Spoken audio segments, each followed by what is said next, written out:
لا كتبوا لي منين ما شنو دايرين له تما؟ اش دايرين له؟ محمد مزيان زيد اش كتبين عليه؟ sort du box pour l'instant شي حاجه هكا. زيد 5 ans de prison كذا كذا. زيد corruption et règlement de compte زيد au procès كذا كذا. affaire Sonatrach se compte en Suisse la justice زيد cour d'Alger.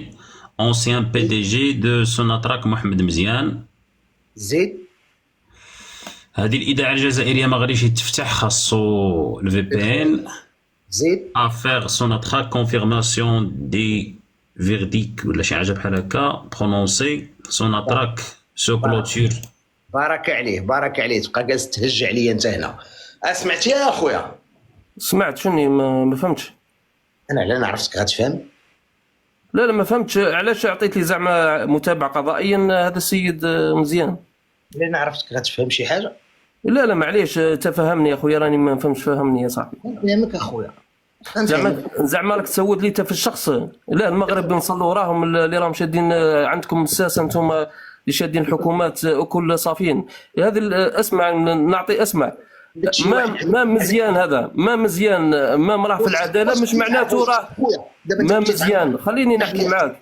انت باش تخليني نحكي واش انا نجلس انا وياك 3 سوايع؟ راك قلت لي احكي، والله قلت لي فهمني. والله انت كجزائري كنتي كتعرف محمد مزيان؟ نعرفه. وين في كان خدام قبل؟ وين كان خدام؟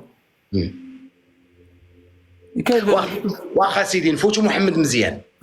كان سفير قبل في قداش دولة إفريقية وكذا. ودي خلطتي ما بين الوزير ديال اليوم اللي كان سفير وما بين مزيان. كان سفير كان سفير في قداش دولة إفريقية. يعني هذا هو اللي تعين اليوم وزير اتصال ولا ايه اليوم؟ دابا من متابع. وش معناته واحد متابع قضائيا؟ يقول لك المتهم بريء حتى تثبت ادانته. والله كاين محمد مزيان راه اليوم تعين وزير الاتصال في الجزائر. والله على ما راك تحكي تعلم. دابا نسولك انت اخويا. محمد مزيان اللي تعين اليوم وزير كان سفير، يشغل سفير، ومادام راه في العداله قلت انت في العداله مش معناته راه مذنب، يعني راه بريء حتى تثبت ادانته. هذا امر طبيعي. مالا سيدنا يوسف كان مذنب دخل الحبس وكان في العداله وكذا. ما تكونش ما تستقبلش. انا سولتك غير على محمد مزيان. انا ما قلت لك لا هو ما نفيت واش هو. انا سولتك كاين جوج محمد مزيان. هذا صاحبك التراث، هذا التراث المغربي كان يقول بلي زعما عنده سوابق عدليه. هذاك راه خارج غير من الثالث. انا خارجه صاحبي من الثالث ابتدائي وكتقول لي كنقرا. عليها صاحبي. وعلاش تعقبونا مالا؟ علاش راك تهبطني دوما؟ تعاود تهج عليا انا هنا. انا كنعترف خارج من الثالثه صاحبي. زيدني يا رضوان زيدني. صافي انا نزيد خويا لتحت. تحياتي حبيبي باش نشوفوا ناس اخرين. انا خارج غير من الثالث ابتدائي. هذا صاحبي راس المال صاحبي، كنوري لك راس المال وانت ما كاينش. اش غنزيد؟ كاتبين صاحبي في الجزائر راس المال ديالها في 2016 100 مليون دينار جزائري، ودابا قال لك يلاه مليار دينار جزائري. راه العيب شنو هو انه تكون عندك الغاز والبترول وتولي تفكر في الطاقات المتجدده، حيت ما بقى عندك ما يدار. اما انا ما عندي لا غاز لا بترول، وكنضوي بالبرد مولانا، بالريح مولانا، وبالشمس ديال مولانا.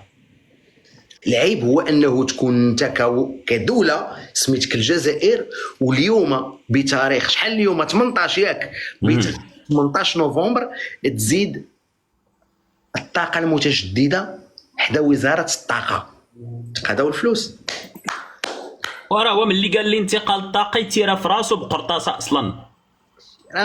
واش غنبقى نقرر؟ انتحر، غير قال لي انتقال الطاقي انتحر اصلا. واش انا غادي نبقى نقرر للاخوان في الجزائر؟ اخوتي الله يرضي عليكم، راه اليوم وزاره الطاقه عندكم ولا سميتها الطاقه المتجدده، يعني ما بقى عندكم والو.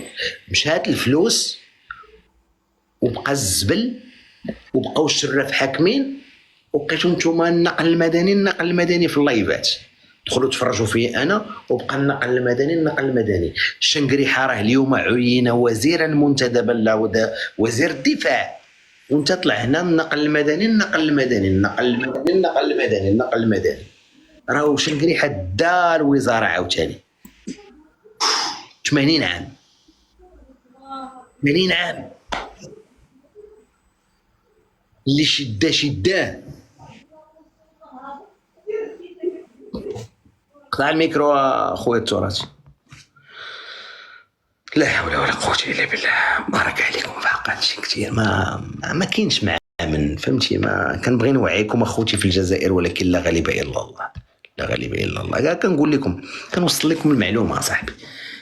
بلادك اليوم في 2025 عاد كتشجع هاد الشركات باش يديروا الزبل، يجمعوا الزبل اصاحبي. فيقوا اخوتي في الجزائر، الله يرحم لكم الوالدين. فيقوا اخوتي، فيقوا. السلام عليكم. السلام عليكم.